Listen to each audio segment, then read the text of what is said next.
Passamos para a parte 7 agora. Os milagres e os falsos versus os falsos profetas. Parte 7. Então, como falamos, o que vai glorificar o nome de Jesus, amados, vai ser os sinais que vão seguir os que creem. Não vai ser palavras persuasivas.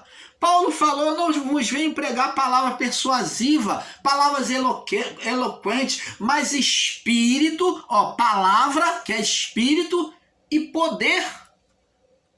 A palavra tem que ser não palavra humana, por isso que Paulo diz, mas espírito e poder, mas palavra de Deus manifesta com poder. Uma palavra viva e eficaz. Palavra viva e eficaz, a palavra de Deus, o próprio Paulo diz que a palavra de Deus é viva. Se é uma palavra viva, não pode ser uma palavra que fica adoçando o coração, mas é uma palavra que ao você ouvir, ela estremece o seu interior. Você sente a presença de Deus, testifica com o seu espírito de que aquilo é verdade. Você sente a presença de Deus sendo anunciado ali por aquele evangelho. E não inchaço, palavras eloquentes. Tem que haver manifestação. Porque tudo quanto pedirdes ao Pai em meu nome, isto farei. Pedir em nome de Jesus é debaixo da humildade e da verdade, como a oração de Ezequias. Isto farei a fim de que o Pai seja glorificado no Filho. Como perguntei no vídeo abaixo, quantas vezes você acha que Deus quer ser glorificado através da minha e da sua vida? Meu irmão, minha irmã. Todas as vezes. Todas as vezes Deus quer ser glorificado. Então, não vem com essa balela de que estamos vivendo num mundo sem Deus, não. Vocês estão aí em graça pregando o cristão vivendo num mundo sem Deus, um mundo apenas de palavras, só de literalismo, só de letra. A letra mata. A letra não pode produzir. Se letra fosse produzir alguma coisa na vida de alguém, então o livro de Machado de Assis já tinha curado um montão de pessoas, já tinha ressuscitado, já tinha mudado a vida de um montão de pessoas. Machado de Assis, as bibliotecas, e tinha feito vários milagres, né? As bibliotecas. Os filósofos seriam os maiores milagreiros. Letra não muda, literalismo não muda a vida de ninguém. Jesus não veio para pegar literatura, ele veio para manifestar o poder por meio da nossa vida. Agora, nós é que temos que entender que vivemos um reino espiritual, sobrenatural em Cristo Jesus. O reino, não direis acerca do reino, ele está ali, ou ele está aqui. O reino está dentro. É você acreditar que Deus é contigo, que ele está aí dentro de você pelo seu espírito. É você se conectar com ele, crendo mediante a palavra e profetizar. É você agir como o próprio Deus. É você manifestar a natureza interior divina de dentro de você. É isto. Simplesmente isto. Então, abençoados, vamos ver também no livro de Gênesis 18. Vamos lá, vamos passo a passo. Gênesis 18, no verso 14. Vamos ver aqui. Gênesis 18, no verso 14. Olha o que diz aqui, ó. O que Deus disse para Abraão e para Sara, né? Para Sara que estava ali rindo, achando graça de ela ter filho com 90 anos de idade. Então Deus disse para ela assim, ó. Aqui no verso 13 diz assim: disse o Senhor a Abraão, por que riu Sara dizendo, na verdade te darei eu a luz ainda, havendo já envelhecido. Por que ela está rindo quando eu disse para ela que ela ia dar a luz? Porque ela está velha? Porque ela já está com 90 anos de idade? Aí ele diz no verso 14: haveria alguma coisa difícil ao Senhor? Ora, pregar um evangelho sem cura, sem libertação, sem a manifestação de Deus, é pregar um evangelho sem Deus, onde Deus não existe. E é isso que esses nossos irmãos em graça aí estão fazendo, tentando tirar Deus da situação, pregando só a letra, não existe o sobrenatural. Eles não pregam o Espírito, a ação do Espírito Santo. Só prega a letra. Você é um eleito, você é um predestinado, você é um mais que vencedor, você é o embaixador de Cristo. Só palavras eloquentes, palavras que traz inchaço ao coração. Está acalentando o seu coração, mas não produz nada. Haveria alguma coisa difícil ao Senhor? Ao tempo determinado, tornarei a ti. Deus faz uma prova com ele. Ao tempo que eu determinei, eu vou voltar a ti. E por esse tempo da vida, e Sara terá um filho. Então, Deus está falando, eu falei que você vai ter um filho e você vai ter. Você está achando que tem alguma coisa impossível para Deus? Deus não está preso ao tempo e ao espaço, meu irmão.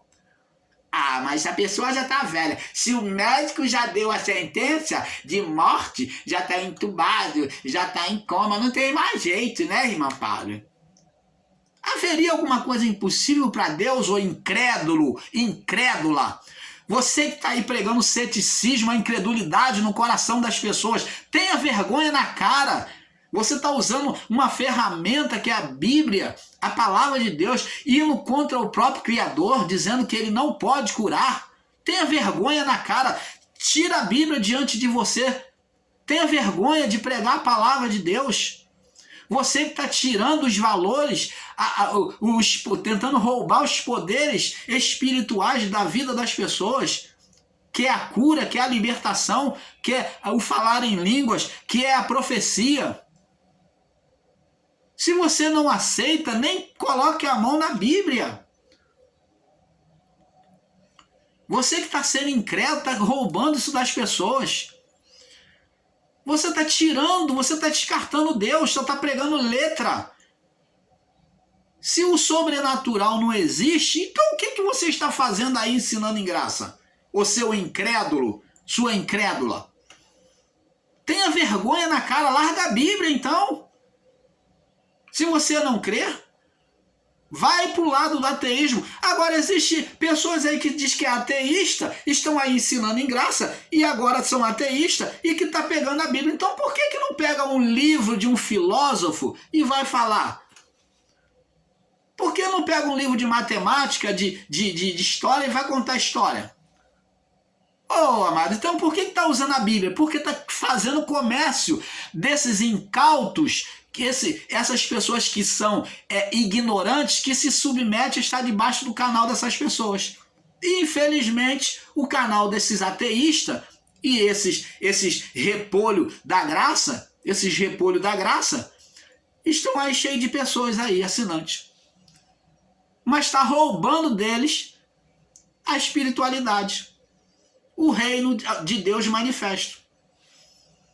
O ladrão vem senão para matar, roubar e destruir. E está aí roubando. Roubando o bem espiritual que você tem, que é a palavra de Deus. Que produz a fé. Que a fé vem pelo ouvir e ouvir a palavra de Deus. Sem a fé você não vai ver a manifestação de Deus. Você está entendendo, amado? Então vamos para o próximo verso também, lá no livro de Atos. Agora vamos no livro de Atos, no capítulo 26. Olha o que diz aqui a palavra, no capítulo 26, no verso 8.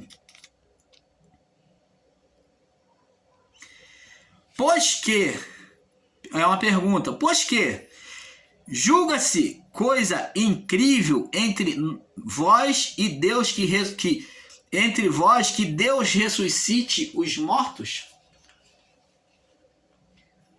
Daqui a pouco, como os fariseus não aceitaram a ressurreição de Lázaro, foi isso que levou Jesus à cruz. Eles não querem que você aceite a manifestação de Deus, como os fariseus do passado. Esses são os fariseus de hoje, os que se acham teólogos da graça, os entendidos da graça, né? Sobre essa nova teologia. Então, eles não aceitam a cura, não aceitam a libertação, não aceitam profecia, não aceitam falar em línguas, e muito menos uma ressurreição, como os fariseus da época, que levaram por causa disso a Jesus à crucificação. Quando Jesus ressuscitou Lázaro, ali foi o ponto culminante para eles. Eles esperaram apenas Jesus falar, olha, sobre o templo.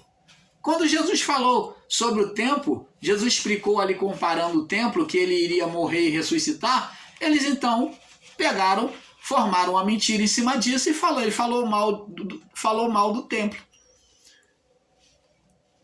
Falou que ia destruir o templo. Então, abençoados, os repolhos da graça que estão aí ensinando, os repolhos da graça que estão aí falando abobrinha, estão querendo roubar isso de você. É isso que o canal Luz da Graça vem falar. Vamos vamos para o livro de Lucas, capítulo 18, no verso 27. Lucas 18, no verso 27. Diz assim. Vamos ler do verso 24 em diante. Diz assim: e vendo Jesus que ele ficara muito triste, que é o jovem rico, né? E vendo Jesus que ele ficara muito triste, ele queria entrar, falou, bom mestre, que farei para entrar no reino de Deus? Então, vendo Jesus que ele ficara muito triste, disse, quão dificilmente entrarão no reino de Deus os que têm riqueza. Está falando de salvação espiritual. Porque é mais fácil entrar um camelo pelo fundo de uma agulha. Isso aqui, fundo de agulha, era uma porta estreita, não é agulha de linha não, tá? Fundo de agulha era uma porta estreita, aonde os comerciantes, lá no fundo do templo, eles entravam com a sua mercadoria, eles não podiam entrar na entrada principal, que era a porta principal, não era pela porta formosa, porta de bronze. Eles entravam pelo fundo do templo, né, na lateral, que era uma portinha, aonde eles, por mais que eles viessem de camelo com os seus animais, eles não tinham como entrar, porque o camelo é grande e a porta era estreita, ela era uma pequena porta. Eles tinham que descer toda a mercadoria para poder entrar com a mercadoria sem o camelo. E quando isso, se eles lá dentro não se entrava camelo. Quando eles entravam com a mercadoria grande, eles tinham que esvaziar tudo para poder passar naquela porta estreita. Então aquela porta estreita era chamada de fundo de agulha, que era uma porta na lateral do templo, ou quase no fundo, na lateral do templo. Era uma porta dos mercadantes que vendiam no templo, que faziam os camelô no templo, que vendia animais, tudo, incensário, tudo isso, que eles vinham vender no templo. Então essas pessoas, esses comerciantes, eles entravam pela porta fundo de agulha. E diz aqui, é mais fácil um camelo entrar pelo fundo de uma agulha, o que não podia entrar por causa da concova do camelo, né? Nem um camelo se ajoelhando, ele pelo pescoço e pela concova, ele teria dificuldade para entrar, né? Aquela concova dele, né? Então é mais fácil um camelo entrar pelo fundo da agulha do que um rico entrar no reino de Deus. Então Jesus fez uma comparação aqui, porque Jesus sabia que eles estavam entendendo a linguagem dele. E ele disse, porque o rico entrar no reino de Deus. Ele disse, porque os que ouviram isso logo... E os que ouviram isso disseram-lhe, logo quem pode salvar-se? Aí Jesus já respondeu no verso 27. E ele respondeu, as coisas impossíveis ao homem são possíveis para Deus. Preste atenção. Aqui Jesus estava falando de salvação.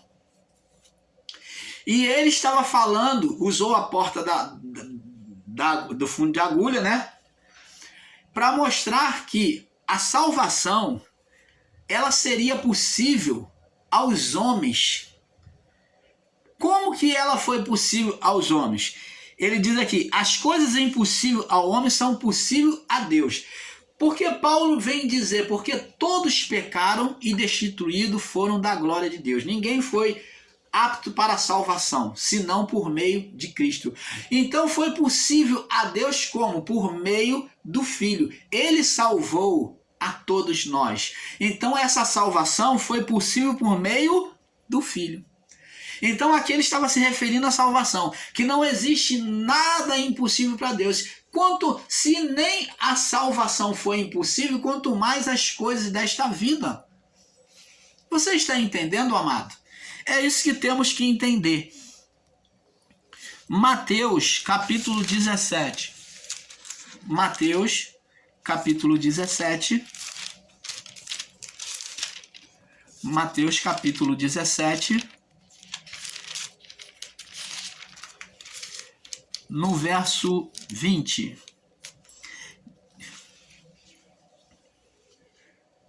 Mateus capítulo 17, verso 20. E Jesus disse, por causa da vossa incredulidade, porque em verdade vos digo que se tiver de fé como um grão de mostarda, direis a este monte. Vamos ler daqui. Vamos ler aqui. Vamos ler aqui do verso 14 em diante. Diz assim: e quando chegaram à multidão, aproximou-se dele um homem, pondo-se de joelhos diante dele, dizendo: Senhor, tem misericórdia do meu filho, que é lunático e sofre muito, por muitas vezes cai no fogo e muitas vezes na água. E trouxe aos teus discípulos e não puderam curar. Os mesmos discípulos estavam expulsando o demônio, curando os enfermos, né? Fazendo sinais e maravilhas. Agora estavam sendo impedidos a isso. Por quê? E trouxe aos teus discípulos e não puderam curá-lo. Verso 16. E Jesus respondendo disse, Jesus vem dizer o porquê que eles não puderam curar. Geração com incredulidade, sem fé, é impossível agradar a Deus. Porque todo aquele que de Deus se aproxima, creia que ele exista e é galardoador daqueles que o buscam. Então é necessário que todo aquele que dele se aproxima creia que Deus exista e é galardoador dos que o buscam. Então, sem fé, o milagre não pode acontecer. Então aqui faltou já a fé. Geração incrédula, já houve incredulidade. E houve perversidão. Então Jesus está falando que não só faltou fé, mas houve uma perversão. Houve o quê? Condenação. Geração incrédula, incredulidade e condenação, perversidade e perversa. É o que houve com os discípulos, mostrando que houve alguma condenação. Aí ele diz assim: até quando estarei convosco? Até quando vos sofrerei? Trazei-me o menino aqui. E repreendeu Jesus o demônio e saiu dele. Desde aquela hora o menino sarou. Então os discípulos, aproximando de Jesus em particular, disseram: por que nós não podemos nós expulsá-lo? Qual foi o segredo, mestre? Por que nós não podemos expulsar? Jesus já tinha dito ali: incredulidade e condenação, perversidade. E Jesus disse: por causa da vossa incredulidade. Jesus está dizendo aqui que quando eles foram perversos, eles se tornaram incrédulos. Eles entraram em estado de condenação, perderam a fé. Oh, que maravilha! Canal Luzes da Graça, trazendo a perfeita revelação da palavra do Pai a você. Por causa da vossa incredulidade, porque em verdade vos digo, se tiverdes fé, vê que a fé já não existe, a incredulidade entrou, perdeu a fé. Porque se tiverdes fé como um grão de mostarda, direis a este monte: passa daqui para colar, e há de passar, e nada vos será impossível. Aí ele agora vem dizer o porquê. Ó, ele falou que houve incredulidade, né? Aí ele vem dizer, mas esta casta não se expulsa senão por consagração, oração e jejum. Olha, amado, aqui ele junta a oração e o jejum para demonstrar que é separação, consagração a Deus. Dizendo que eles entraram em estado de condenação, que não adiantava mais eles tentar expulsar, tentar buscar a fé de volta, porque eles entraram no estado de condenação. Agora eles tinham que se consagrar pela oração e pelo jejum. Você está entendendo, amado? Canal Luz da Graça, trazendo a perfeita luz da palavra a vocês. E não está aí negligenciando o poder de Deus sobre a vida das pessoas. Vamos para o próximo verso. É tudo dentro da palavra.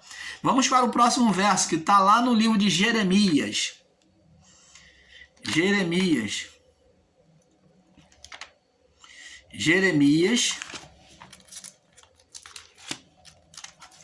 Jeremias no capítulo 32. Jeremias capítulo 32. No verso 17. Diz assim: Ah, Senhor, eis que tu fizeste os céus e a terra, com o teu grande poder e com o teu braço estendido. Nada há que te seja demasiadamente difícil. Olha que maravilha, mostrando um Deus sem limitação. Olha que maravilha, vou ler até de novo. Olha só o que Jeremias fala. Ah, Senhor Deus, eis que tu fizeste os céus e a terra, com o teu grande poder e com os teus braços estendidos. Ó, com a mão assim abençoando, Deus fez. Ó, nada há que te seja demasiadamente difícil, impossível. Que maravilha! Tá aí, tá declarado, amados. E parece que esse Deus que está sendo ensinado aí em graça é um Deus manco, um Deus doente, um Deus leproso, um Deus doente.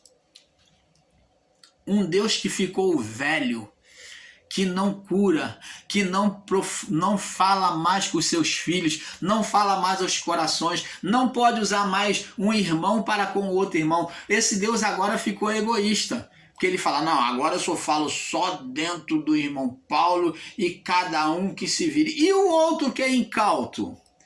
Como é que você ensina que Paulo profetizou lá e você diz que ele falou em língua estrangeira, né? Ele falava de língua estrangeira para o outro interpretar, para falar para o incauto, para traduzir para o incauto língua estrangeira? Como é que ele fala lá, ele fala para o incauto?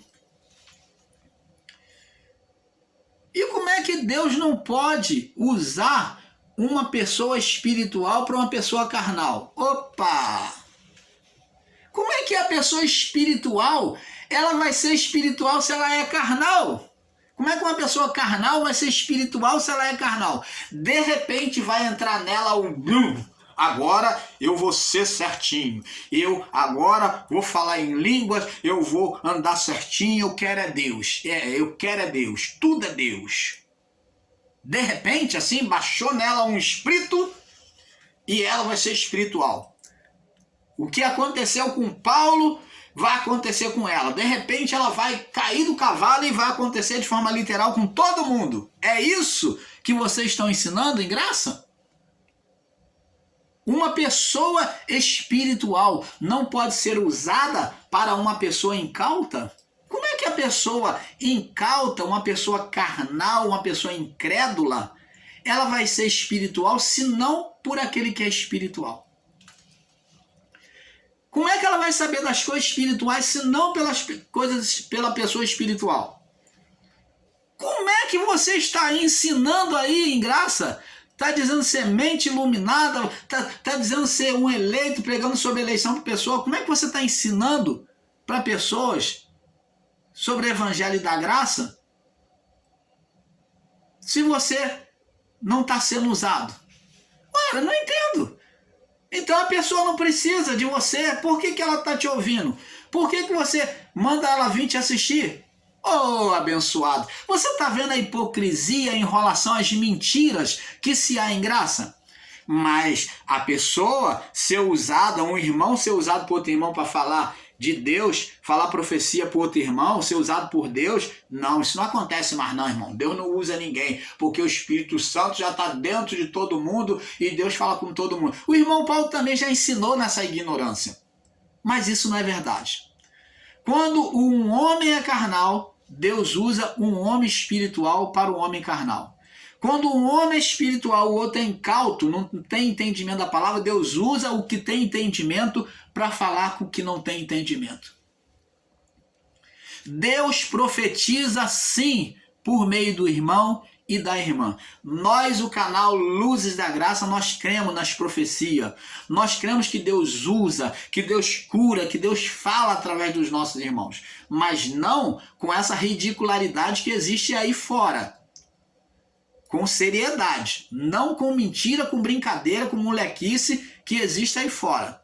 No sistema religioso evangélico em muitas igrejas. Não digo que todas não são sérias, mas existem igrejas sérias, existem ministérios sérios sim. Não vamos estar aqui rotulando, não vamos ser injustos como muitos dos nossos irmãos. E isso é injustiça. Então, amados, Deus usa. Então, agora, ele falou, ó, Jesus falou, ó, por causa da incredulidade, verso 20, né?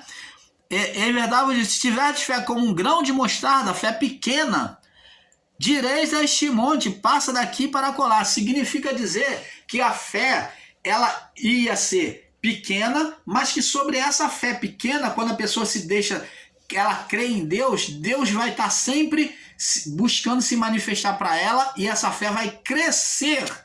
É isso que está dizendo aqui sobre um grão de mostarda virar uma hortaliça.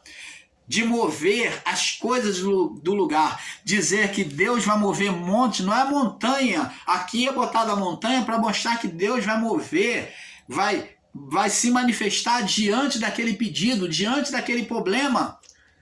Você está entendendo, amado? Então, Deus vai fazer você, levar você a exercitar a sua fé. Você quer exercitar. Ele começa com a fé pequena, que ele vai se revelando para você. Por isso que ele disse para os discípulos, dai e ser-vos-á dado uma boa medida, recalcada, sacudida e transbordante. Ele está falando de quê? Da fé.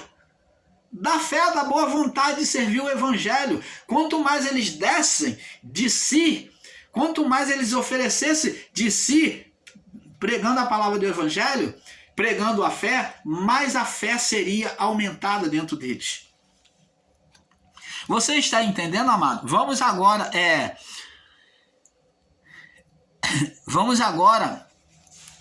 para o livro de Salmo 147. Salmo 147. Salmos 147.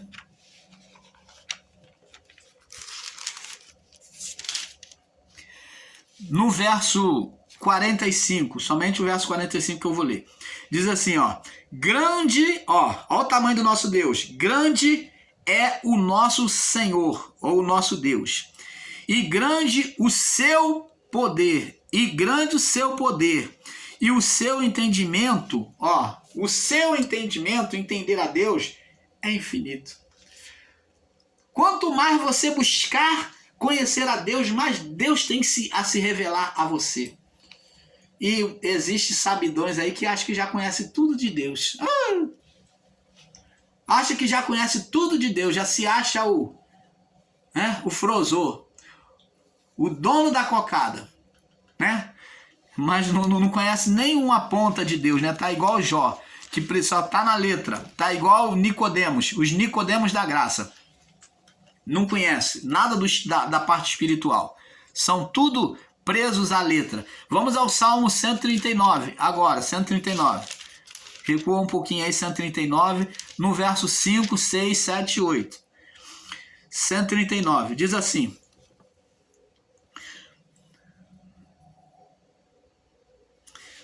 Vamos ler do verso, Salmo 39, do verso 1 em diante, até o verso 8, para ter um perfeito entendimento.